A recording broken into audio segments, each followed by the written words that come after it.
Jadi saya bilang ini adalah salah satu kondisi di mana saya lihat tidak ada keseriusan, dari mereka-mereka yang diberi kewenangan untuk membuat konsep, menyampaikan draft kepada pimpinan ini untuk menjelaskan bahwa ini harus segera dilakukan gitu.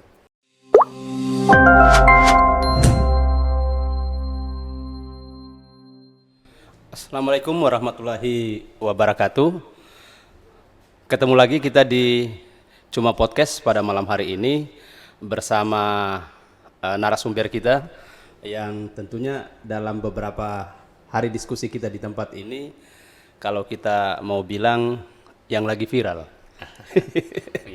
Iya, yang lagi viral dalam pemberitaan beberapa media, khususnya di Sulawesi Tengah. Kita sapa, kita punya narasumber. Selamat malam, assalamualaikum Pak Hidayat, lama karate. Waalaikumsalam warahmatullahi wabarakatuh. Ya. Terima kasih sudah ini kehadiran yang kesekian kalinya. Ya. Kak ya, biasa kami memanggilnya kakak karena kebiasaan ketemu di tempat-tempat umum maupun tempat yang agak suasana kekeluargaan, biasa panggilnya begitu. Ya. Nah, saya kira mungkin penonton sekalian yang ada di Cuma Podcast ini sudah mengenal betul siapa beliau. Beliau adalah mantan sekretaris Provinsi Sulawesi Tengah yang saat ini lagi aktif mengurusi lembaga kemanusiaan Palang Merah Indonesia untuk Sulawesi Tengah, dan mungkin masih banyak lagi hal yang lagi diurusi oleh Kak Hidayat sampai saat ini. Dan saya kira perkenalan ini juga adalah perkenalan yang singkat namun sudah cukup diketahui. Nah, malam hari ini kita mencoba untuk hadir di Cuma Podcast ini, kita mau cerita-cerita ringan lah soal yang lagi viral itu. Kira-kira mungkin ada hal-hal yang tanda petik penting untuk disampaikan ke masyarakat sebagai seorang yang sudah mengikuti proses, kemudian memang diinginkan oleh kelompok-kelompok yang ada terlibat di Bang Sulteng. Nah, namun pada akhirnya begitu maju, kemudian begitu tes, ini menjadi kandas lagi untuk yang kedua kalinya. Nah, malam ini kita akan bicara seputaran soal kejadian yang lagi viral di Bang Sulteng, soal pengangkatan komisaris utama tentunya. Nah, mungkin bisa cerita sedikit Kak. Ini kita agak menegangkan sedikit ini untuk Sulawesi Tengah dengan kejadian kemarin. Saya kira kalau kita bicara tentang proses pelaksanaan rapat umum pemegang saham yang dilaksanakan pada tanggal 2 Maret 2023 kemarin, di situ salah satu agendanya adalah pelaksanaan RUPS LB namanya, rapat umum pemegang saham luar biasa. Dalam RUPS LB itu salah satu agendanya adalah membahas tentang pengisian struktur yang ada di komposisi kepengurusan Bang Sulteng. Sesungguhnya pengisian struktur di komposisi Bang Sulteng itu, kalau kita mengacu kepada hasil RUP sebelumnya tanggal 2 Maret 2022, itu sudah terpenuhi unsur keseimbangan antara komisaris dan direksi, di mana ada 4 orang direksi dan kemudian 4 orang komisaris. Nah, berdasarkan ketentuan yang berlaku, memang kemudian kompositor seperti itu kondisinya. Nah, pada RUP 2022, Maret 2022 itu ada 2 orang calon direksi yang harus ikut fit and proper test, dan ada 2 orang calon komisaris yang harus ikut fit and proper test, termasuk saya sebagai calon komisaris utama pada saat itu. Dalam perjalanannya kemudian setelah kurang lebih 9 bulan mengabdi, melaksanakan orientasi di Bang Sulteng sambil menunggu pelaksanaan fit and proper test, itu kemudian kami semua mengikuti fit and proper test pada bulan November tahun 2022. Sudah cukup lama ya? Sudah cukup lama, November. Dan kemudian hasilnya Desember 2022. Sedianya sebenarnya dalam rangka untuk memenuhi kelengkapan struktur Bang Sulteng, karena mengingat ada pekerjaan besar di Bank Sulteng yang harus segera diselesaikan yang menjadi tanggung jawab kita semua adalah memenuhi modal inti 3 triliun di tahun 2024 itu. Ini butuh kerja-kerja cepat dan keras. Dan salah satu juga yang menjadi penunjangnya adalah kelengkapan struktur. Nah, sehingga harusnya secepatnya waktu itu dipenuhi struktur yang kosong itu dengan mereka-mereka yang sudah dinyatakan lulus fit and proper test. Namun kemudian ditunda Januari, ditunda Februari, dan akhirnya baru dilaksanakan Maret 2022. Nah, dalam pelaksanaan RUPS itu mestinya pemegang saham, para pemegang saham termasuk pemegang saham pengendali itu harus melihat hasil dari pelaksanaan fit and proper test itu. Nah, dari hasil uji fit and proper test itu 2 orang nyatakan lulus. Jadi bukan cuma 1, 2 ya? Direktur bisnis dan saya sendiri selaku calon komisaris utama. Harusnya di RUPS LB itu ditetapkan mestinya. Ditetapkan sebagai komisaris utama independen, definitif. Karena sudah memenuhi syarat. Nah, tapi kemudian dalam perjalanannya di RUPS LB itu ternyata hanya 1 yang ditetapkan, yaitu direktur bisnis. Disebutkan dia karena sudah lulus fit and proper test. Sementara saya sendiri sebagai calon komisaris utama tidak disebutkan di situ telah lulus fit and proper test. Sehingga bukan dilantik tapi justru dibatalkan pengangkatan saya yang 2 Maret 2022 itu, dan kemudian diusulkan kembali sebagai calon lagi komisaris biasa. Dan diwajibkan lagi ikut fit and proper test. Ini kan menurut saya agak janggal, dan kemudian saya tidak paham kenapa kemudian konsep ini yang dijalankan.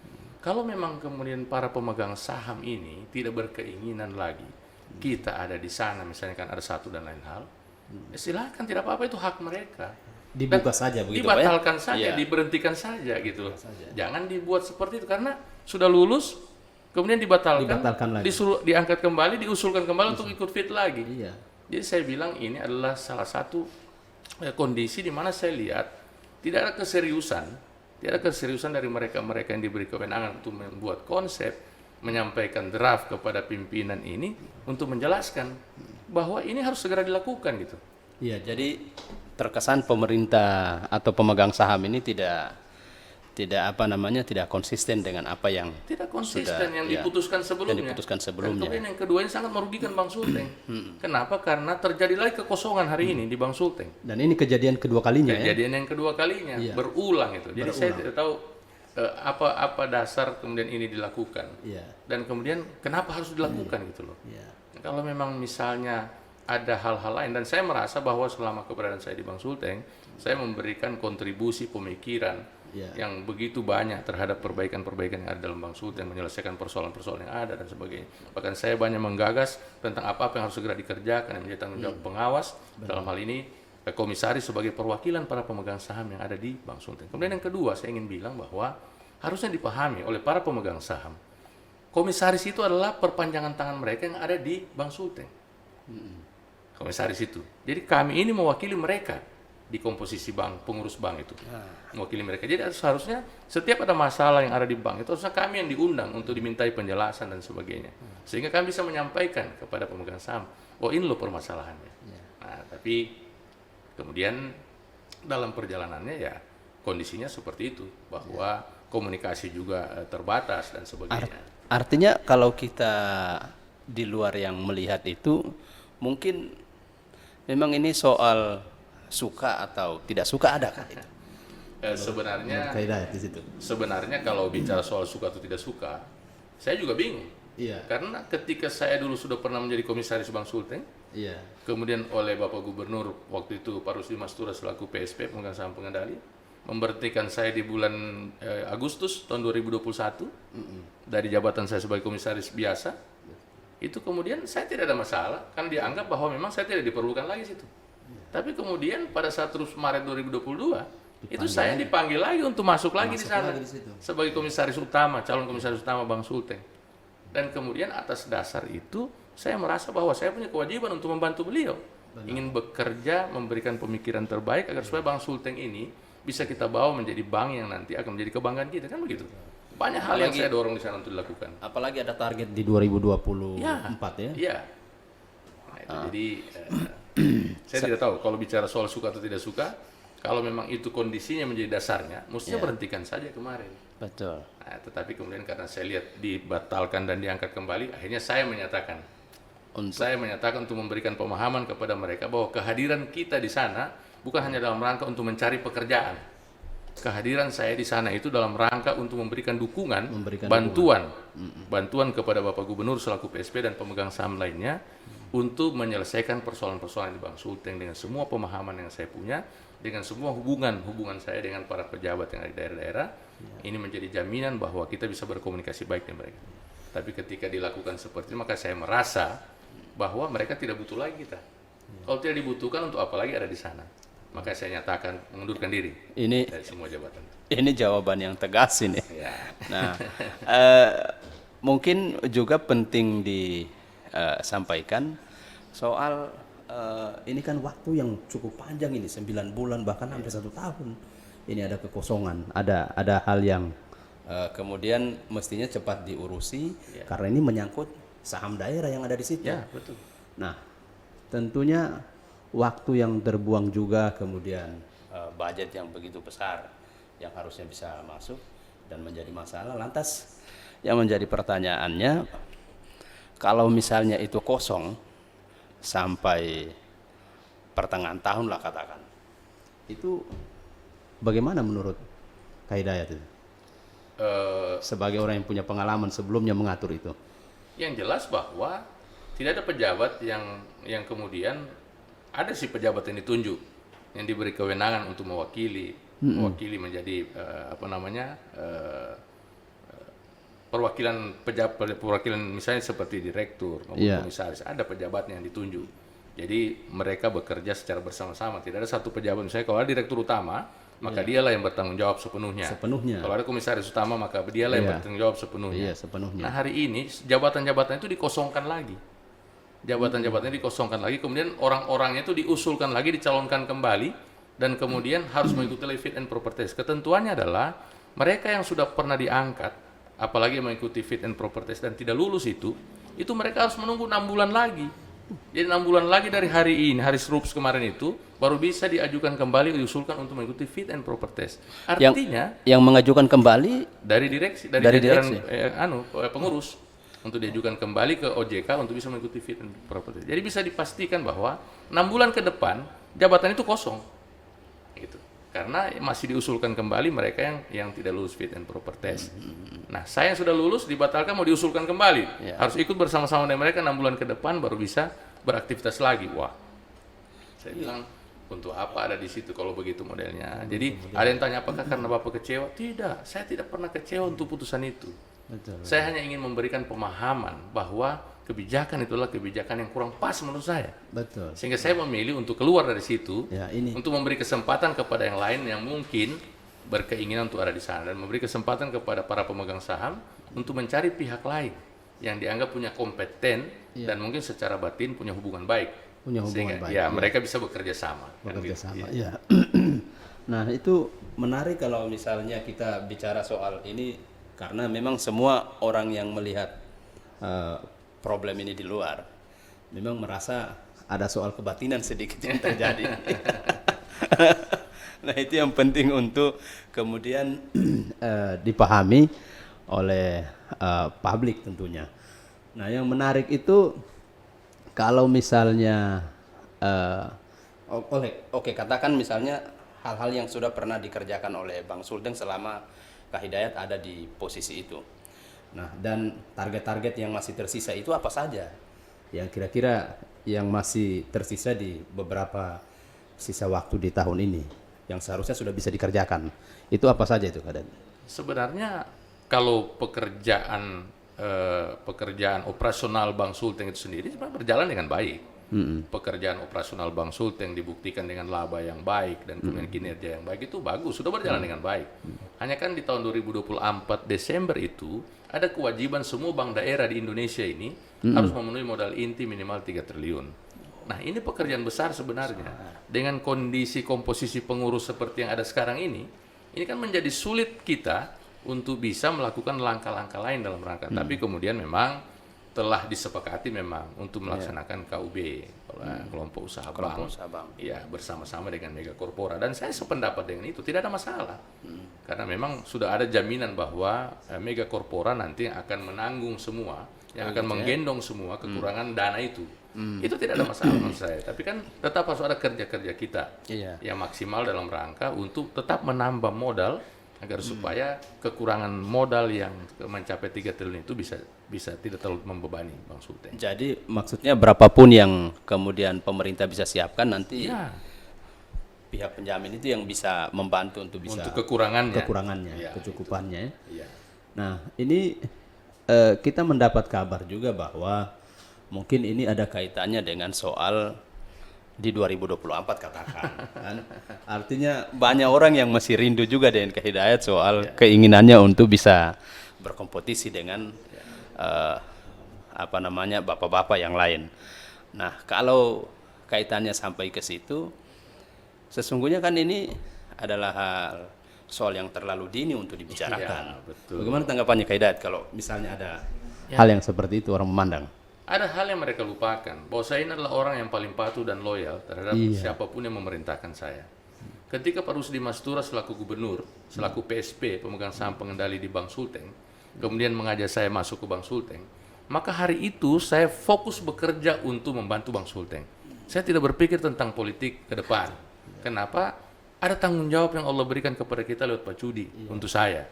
Sehingga saya harus tunaikan amanah itu, tunaikan pekerjaan itu dengan penuh amanah. Saya nggak pernah berpikir yang lain. Cuma orang-orang lain mungkin yang berpikir seperti itu dan kemudian menyampaikan kepada pihak lain sehingga dianggap bahwa saya sudah melakukan langkah politik dan padahal tidak pernah saya lakukan itu. Hanya saja mungkin ada orang yang merasa seperti itu. Ada orang yang merasa begitu atau mungkin ada yang merasa tersaingi juga. Iya, tapi kan di saya tidak. Iya. Nah, jadi dengan kondisi kemarin menurut saya inilah jalan saya untuk keluar dari posisi di mana saya merasa tidak lagi diperlukan. Sehingga saya sudah bebas menentukan saya melakukan apa lagi ke depan. Dan kalau kemudian berkaitan dengan langkah politik ke depan ya tentu saya masih punya cita-cita, punya niat untuk melanjutkan perjuangan saya yang kemarin. Tapi Kak, kalau misalnya mereka meminta ini kan waktunya 6 bulan lagi ini. 6 bulan lagi diminta untuk kemudian maju lagi menjadi komisaris utama. Ini mau balik lagi ke posisi itu bagaimana? Masih kalau saya tidak. Lain cerita ya? Kalau saya tidak. Bagi saya adalah sesuatu yang sudah kita kerjakan. Betul. Dan kemudian kita sudah tunaikan dan sudah selesai menurut saya. Dan saya meyakini betul bahwa Allah yang sudah mencukupkan waktunya. Kita berada bersama-sama dengan teman-teman di Bank Sulteng sehingga kalaupun misalnya ada tawaran lagi saya sudah tidak bersedia untuk menerima tawaran-tawaran itu karena saya sudah secara tegas menyatakan bahwa saya sudah bulat tekad saya ingin berjuang di ruang yang lain, saya ingin bekerja di ruang yang lain karena ada keinginan saya untuk melanjutkan apa yang saya cita-citakan kemarin untuk maju di proses politik ke depan. Ya tentu kalau saya pribadi lebih cenderung ke proses pilkada 2024, bukan di legislatif. Bukan legislatif, bukan? Oh iya. Nah, saya kembali ke persoalan tadi. Nah, ini kan tadi Kak Hidayat sampaikan bahwa orang yang sudah pernah ikut, kemudian tes itu, selanjutnya kalau kemudian mau ikut lagi, itu menunggu 6 bulan. Nah, apakah ada, misalnya dalam proses itu ada enggak aturan misalnya dia sudah menjadi komisaris biasa, kemudian mau jadi komisaris utama, itu masih boleh ngikut atau memang harus orang baru semua? Sebenarnya ini semua tergantung pada pemegang saham. Jadi mengangkat, memberhentikan, memindahkan tergantung mereka. Tapi kalau kemudian yang bersangkutan yang berkeinginan untuk pindah tidak bisa. Tidak bisa. Karena itu harus diputuskan dalam RUPS. Jadi para pemegang saham itu harus memutuskan di RUPS di mana dia ditempatkan. Dia tidak bisa dalam kurun waktu tertentu yang bersangkutan yang minta untuk pindah tidak bisa. Kecuali para pemegang saham bersepakat untuk melaksanakan lagi RUPS LB lagi. Nah, RUPS LB lagi untuk menyusun kembali struktur kepengurusan Bank Sulteng. Saya hanya ingin menyampaikan bahwa sebaiknya melihat kondisi seperti ini jangan dibiarkan terlalu lama. Karena ini adalah sebuah kondisi di mana Bank Sulteng itu menjadi lemah sebenarnya karena komposisi kepengurusannya menjadi tidak lengkap. Kan begitu. Nah, jadi jika dimungkinkan tidak usah menunggu 6 bulan ke depan. Ini para pemegang saham harus segera berkomitmen untuk melakukan RUPS kembali luar biasa untuk segera melengkapi struktur itu. Dan jangan lagi orang diangkat sebagai calon seperti yang sekarang ini yang tidak bisa bekerja kecuali setelah lulus fit and proper test. Berarti kan 6 bulan ini kosong ini barangnya. Lama 6 bulan itu. Jadi saya kira ini adalah masukan dari saya kepada para pemegang saham karena mengingat Bank Sulteng inilah bank kita semua, bank kebanggaan kita. Kita punya tanggung jawab untuk menjaga bank itu. Jangan biarkan bank ini kemudian menjadi tidak bagus kondisinya, cuma karena ada kepentingan-kepentingan lain di dalamnya yang diikutkan di proses yang harusnya tidak boleh terjadi di perbankan. Jadi menjadi apa namanya? Jadi tidak enak, dilihat, jadi tidak elok dilihat. Iya. Proses-proses itu. Iya. Apalagi misalnya mau menunjuk, kemudian batal lagi, terus kemudian yang temannya Pak Hidayat yang satu itu kan yang juga mungkin dia batal juga Pak ya? Yang teman yang komisaris biasa itu. Dibatalkan juga. Dibatalkan juga kemudian diangkat kembali sebagai calon lagi. Nah, itu kan ya, bukan cuma itu, habis energi dan kemudian komposisi Bank Sulteng, komposisi kepengurusan Bank Sulteng menjadi tidak komplit, tidak komplit. lengkap. Ya. Kalau dia tidak komplit tentu tidak efektif Ya, bekerjanya tidak bisa maksimal. Nah, sebelumnya sejak Pak Hidayat ada di dalam, target-target yang mungkin sudah pernah dicapai, apa saja yang sudah pernah dilakukan di dalam itu untuk melakukan pekerjaan yang lebih maksimal untuk Bank Sulteng? Kalau saya sendiri kan kapasitasnya sebagai komisaris utama, calon komisaris. Nah, yang saya lakukan waktu itu adalah memberikan masukan, karena kita memang belum punya kewenangan untuk bisa mengundang, membuat keputusan dan sebagainya. Tapi saya bisa memberi masukan lewat komisaris yang sudah definitif. Jadi semua pemikiran-pemikiran kita salurkan lewat mereka untuk diteruskan kepada pengurus lainnya, kepada jajaran direksi untuk dikerjakan. Jadi banyak hal yang saya berikan saran kepada mereka, yang misalnya jadwal pengawasan per 3 bulanan kita laksanakan segera, harus, jangan sampai terlambat. Kemudian jadwal pelaksanaan pengawasan untuk hal-hal tertentu yang menjadi temuan di lapangan. Jadi kita pada ranah pengawasan terhadap kerja-kerja operasional. Jadi kita tidak bicara tentang bagaimana mereka bekerja, operasional itu bekerja, tidak.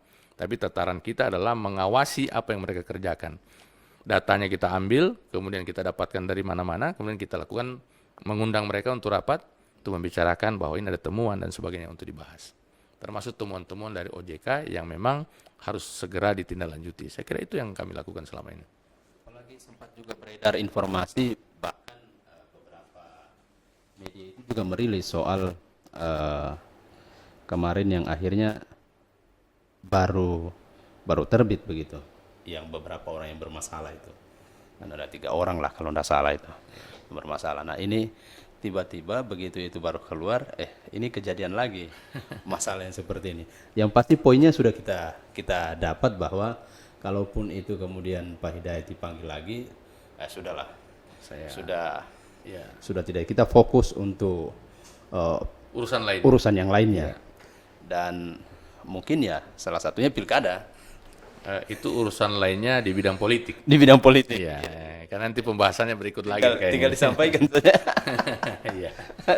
Terus setelah ini terjadi, sekarang hal apa yang dilakukan oleh Pak Hidayat pasca ini? Saya fokus di PMI selaku Ketua PMI Provinsi Sulawesi Tengah. Kemarin saya baru selesai melaksanakan rapat kerja, musyawarah kerja PMI Sulawesi Tengah. Dan kemudian di dalam musyawarah kerja itu kita sudah mendapatkan banyak masukan dari kabupaten kota tentang apa yang akan dikerjakan. Nah, ini yang akan saya fokus kerjakan untuk mengurus masalah kemanusiaan. Dan kemudian yang berikutnya ya melaksanakan kegiatan lainnya, berkeliling untuk berkomunikasi dengan masyarakat dan kemudian mencoba untuk menyerap apa-apa yang menjadi persoalan-persoalan masyarakat yang perlu kita fasilitasi. Bahkan saya juga lagi diminta untuk membantu melakukan komunikasi dengan masyarakat khusus yang ada di Poboya sana, kaitannya dengan masalah tambang Poboya yang kemarin beberapa waktu yang lalu sempat ada konflik, dan alhamdulillah konflik itu sudah selesai, dan saya diminta oleh perusahaan waktu itu untuk menjadi kuasa mereka untuk dari CPM ya, meminta saya untuk jadi kuasa mereka untuk memediasi masalah masyarakat yang perusahaan. Dan itu saya kawal selama kurang lebih 18 hari dan sudah selesai. Dan itu pekerjaan-pekerjaan lain yang saya lakukan, dan ada beberapa pihak yang meminta bantuan saya untuk memediasi, menyelesaikan masalah-masalah mereka. Jadi itu kerja-kerja saya. Kemudian ditambah memang kerja utama saya selain PMI itu berkebun. Iya. Berkebun. Iya. Nah, kembali lagi ke soal di Bang Sulteng. Nah, jika kemudian ini menunggu waktu 6 bulan, nah terus kemudian ini belum terlaksana lagi, tentu ini hal yang berulang yang sudah terjadi. Iya. Nah, dan mestinya pemegang saham itu harus melakukan langkah yang lebih cepat dari apa yang sudah terjadi ini, biar masalah itu bisa selesai cepat kan. Nah, apakah kemudian ini selaku tokoh lah katakan, ada beberapa tokoh mungkin yang ada di Sulawesi Tengah yang juga harus berpikir bagaimana bisa menyelesaikan masalah yang dihadapi Bang Sulteng ini. Nah, kira-kira selain Saran yang pernah menjadi komisaris utama, kalau melihat proses ini, Kak Hidayat mestinya bisa menyampaikan ini pada kabupaten-kabupaten, harusnya ini sih yang harus disampaikan juga sama, siapa tahu Kak Cudi juga mungkin karena lagi banyak pikiran, jadi banyak hal yang tidak sempat terpikir secara jernih begitu. Saya ingin bilang bahwa harusnya dalam pelaksanaan RUPS itu kan para pemegang saham itu semua punya hak untuk bersuara. Berapapun besar saham yang ada di dalamnya itu, mereka semua punya hak untuk berbicara. Mereka harusnya melihat draft yang diajukan itu. Apakah draft yang diajukan ini harus disetujui atau tidak misalnya.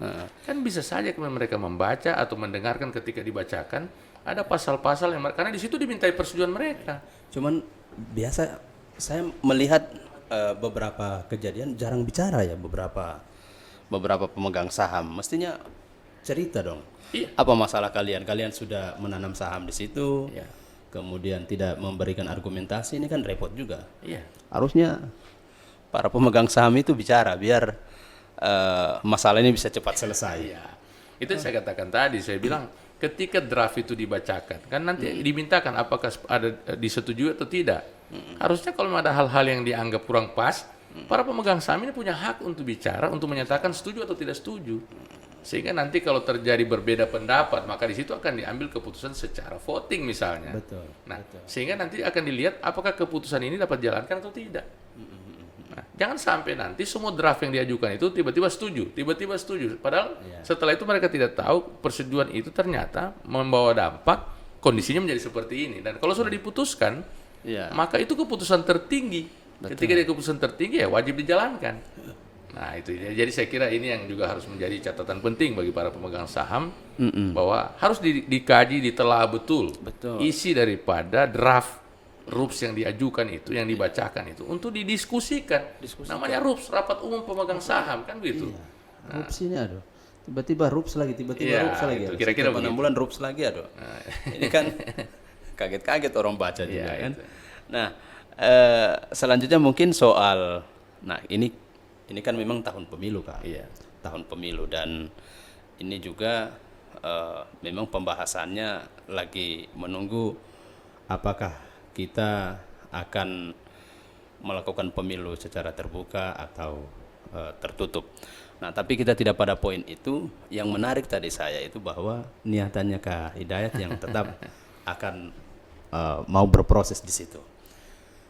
Ini kan masih ada ini yang juga lagi siap-siap. Nah, mungkin bisa sedikit dikasih gambaran sudah sejauh mana ini persiapan yang dilakukan Kak Hidayat. Saya kalau untuk urusan politik itu sebenarnya baru mulai lagi memikirkan itu setelah kemarin berhenti itu sebenarnya. Ketika saya sudah berhenti kemarin, saya menganggap bahwa tidak ada lagi persoalan yang menghalangi saya untuk bisa melakukan aktivitas politik itu. Karena memang itu cita-cita saya. Jadi kalau berkaitan dengan rencana ke depan, kemudian siapa semua yang mau maju, itu hak dari masing-masing orang yang tidak bisa dihalangi. Artinya semua orang punya hak untuk bisa menyatakan sikap politiknya. Dan sekian banyak orang itu yang menyatakan sikap politiknya harus kita hargai. Termasuk saya diantaranya yang juga menyatakan bahwa saya masih bercita-cita, berkeinginan, berniat. Insya Allah mudah-mudahan Allah masih berketetapan. Allah berketetapan bahwa saya punya takdir untuk bisa menjadi calon gubernur ke depan. Nah kalau itu terjadi, maka pasti akan diperjalankan ke sana. Insya Allah mudah-mudahan. Saya berkeyakinan itu. Kalau misalnya ada yang juga meminta untuk menjadi 02 katakan, itu gimana Kak? Saya boleh bilang malam hari ini ya, karena ditanyakan itu secara langsung, saya akan katakan bahwa dari awal saya bercita-cita menjadi gubernur, bukan menjadi wakil gubernur. Saya hanya bermohon kepada Allah, semoga takdir saya ketika kemarin sudah menjadi calon gubernur itu akan berulang lagi menjadi calon gubernur. Kenapa? Karena ada gagasan, ada pikiran, ada konsep yang ingin saya jalankan. Saya melihat rakyat di sana butuh hadirnya pemerintah yang bekerja buat mereka. Dan itu yang saya janjikan kepada mereka lalu. Insya Allah mudah-mudahan, kalaupun akhirnya kemudian ada yang bertanya apakah Bapak Presiden nomor 2, kalau secara manusia dan saya sendiri dengan pikiran saya tidak bersedia. Secara manusia. Tapi kan kita tidak tahu ketetapan Allah yang berlaku pada kita itu apa. Benar. Saya berdoa semoga ketetapan saya ke depan itu adalah calon gubernur dan bukan wakil gubernur. Iya. Artinya kalau sudah ada niatan begitu, mungkin pemilik perahu ini sudah mulai juga ada yang didekati-dekati. Kan ada beberapa kali kan ada pertemuan-pertemuan kecil ya. Pertemuan-pertemuan kecil yang dilakukan. Nah, apakah dalam beberapa kali pertemuan kecil yang dilakukan itu mungkin sudah ada pembicaraan, diskusi-diskusi soal ini community begini, sudah ada diskusi itu belum, Kak? Pada prinsipnya kita masih berdiskusi tentang pelaksanaan Pileg 2024. Tapi kemudian kalau saya sendiri ketika ditanyakan, saya sudah menyatakan tegas bahwa saya tidak akan terlibat di kegiatan Pileg. Kenapa? Karena saya akan fokus di pelaksanaan Pilkada 2024. Nah, kemudian soal partai-partai yang nanti akan misalnya diskusi-diskusi kecil yang akan digunakan atau yang akan menjadi pengusung ke depan, saya kira itu nanti masih cukup panjang waktunya. Saya sudah punya pengalaman dulu bagaimana kita nanti bisa berkolaborasi dengan partai-partai yang ada. Tidak perlu tahu jauh hari sebelumnya. Betul. Itu tidak butuh waktu yang terlalu panjang dan kemudian kita bisa berkomunikasi nanti, mungkin bisa fokus setelah Pileg. Setelah Pileg. Setelah Pileg kan kita akan tahu komposisi partai yang akan menduduki parlemen. Parlemen, betul. Ya, dengan memenuhi syarat-syarat 20% itu 20%. sebagai partai pengusung. Ya paling waktunya sekitar 7 bulanan. Iya. 7 bulan setelah Pileg sudah pelaksanaan. Pilkada, iya, setelah Februari ke November. Sekarang 10 bulan itu waktunya. 10 bulan, sekitar itulah untuk persiapan pencalonan. Pencalonan itu ya, Iya. ya 8 bulanan. Iya, 8 bulanan. Pencalonan. Nah, sekarang kita masih fokus pada soal mau terbuka atau tertutup ini. Ini kan repot juga ini, menunggu ini repot juga. Nah, memang secara Ini cerita-cerita yang kita temukan di luar. secara geografi, secara geopolitik memang Ya, katanya orang bilang bahwa memang perbandingan untuk menjadi gubernur, jadi wakil gubernur itu cocoknya kolaborasi itu barat atau timur itu tetap harus ada. Ya. Nah, ini menurut Pak Hidayat sendiri cocok ini Sebenarnya pandangan-pandangan masyarakat itu. Sebenarnya dengan 2 kali pemilu gubernur itu sebenarnya memberikan informasi pada kita bahwa komposisi itu benar, baik. Di mana Pak Longki waktu itu berpasangan dengan Pak Sudarto, itu komposisi Timur Barat pertama itu berhasil. Kemudian 2 periode. Kemudian yang kedua komposisi Pak Rusdi Mastura Mamun Amir, itu komposisi Timur Barat juga. Itu juga berhasil. Nah, kalau kemudian dalam perjalanannya nanti misalnya ada kekuatan besar di barat sana, di timur sana misalnya, komposisi ini bisa terulang kembali, saya kira itu akan menjadi pilihan yang sangat baik sekali. Tapi kan kita lihat perkembangan perjalanannya. betul. Nah itu tadi maksud saya Ya. di awal tadi itu bertanya. Kalau misalnya ada kekuatan, Ini kan kita sudah lihat. Ya. Cuma kan ya namanya juga diskusi ini kan ada yang masih malu-malu Ya. kan. Nah, itu dan kekuatan itu memang lagi melakukan pematangan dia di Iya. bawah. Nah, seandainya itu diminta seperti itu ya, lagi-lagi tadi soal takdir Tuhan ya, kayak Dayat bilang ya tunggu dulu. Tapi kalau komposisi Timur Barat yang dimaksud itu adalah kita pada posisi nomor 1. Iya. Dan kemudian kita akan mencari pasangan dari sebelahnya. Iya, Gitu. Bukan berarti komposisi Timur Barat itu terserah laki-laki atau perempuan. ya siapa saja. Siapa saja. Yang jelas kalau ada takdir kita menjadi calon gubernur pasti akan dipasangkan dengan orang yang punya takdir jadi calon wakil gubernur. Apalagi kalau takdir kita ada takdir kita jadi gubernur, Iya. maka juga akan dipasangkan dengan orang yang punya takdir jadi calon wakil gubernur, kan begitu. betul. Itu nanti akan begitu ketemunya di ujungnya. Iya. Nah, jadi saya akan bilang bahwa saya akan berpolitik dengan gaya saya. Saya tidak akan mengikuti gaya politik lainnya. Saya Hidayat Lama Karate, artinya dalam proses politik itu, saya akan berpolitik dengan cara saya, dengan gaya saya. Ya. Saya bersandar pada kekuatan keyakinan saya kepada Allah. Jika ada takdir saya menjadi calon gubernur, maka saya pasti jadi calon gubernur. Ya. Dan jika ada takdir saya menjadi gubernur, maka saya Allah akan antar pasti sampai jadi gubernur. Nah, Itu DP poin. Catatan terakhir. Iya. Baik, Bapak Ibu sekalian yang mungkin yang hari ini lagi menyaksikan proses cerita-cerita kecil ini dengan Pak Hidayat terkait Bang Sulteng dan juga rencana-rencana ke depan. Kita tak terasa sudah waktu kita sudah 40 menit lebih dalam cerita-cerita kecil ini. Nah, mungkin di lain waktu kita bisa diskusi lagi, Kak. Insya Allah. Cerita-cerita lagi soal hal-hal kecil ini. Biar ini cuma podcast ini bisa memberikan edukasi, informasi yang baik, yang positif kepada penontonnya di luar sana. Nah, mungkin ini adalah akhir dari pertemuan kita untuk menit kali ini, dan demikian mungkin penonton cuma podcast yang pada malam hari ini yang bisa kita diskusikan dengan Kak Hidayat. Kami ucapkan, semua kru mengucapkan terima kasih atas kehadirannya. Amin. Dan mudah-mudahan tidak bosan-bosan untuk hadir di sini. Amin, insya Allah mudah-mudahan. Semoga apa yang dicita-citakan bisa terwujud. Amin, insya Allah. Dan bisa memberikan hal yang baik untuk Sulawesi Tengah ke depan. Amin. Sekali lagi terima kasih. Kami akhiri. Assalamualaikum warahmatullahi wabarakatuh. Waalaikumsalam warahmatullahi wabarakatuh.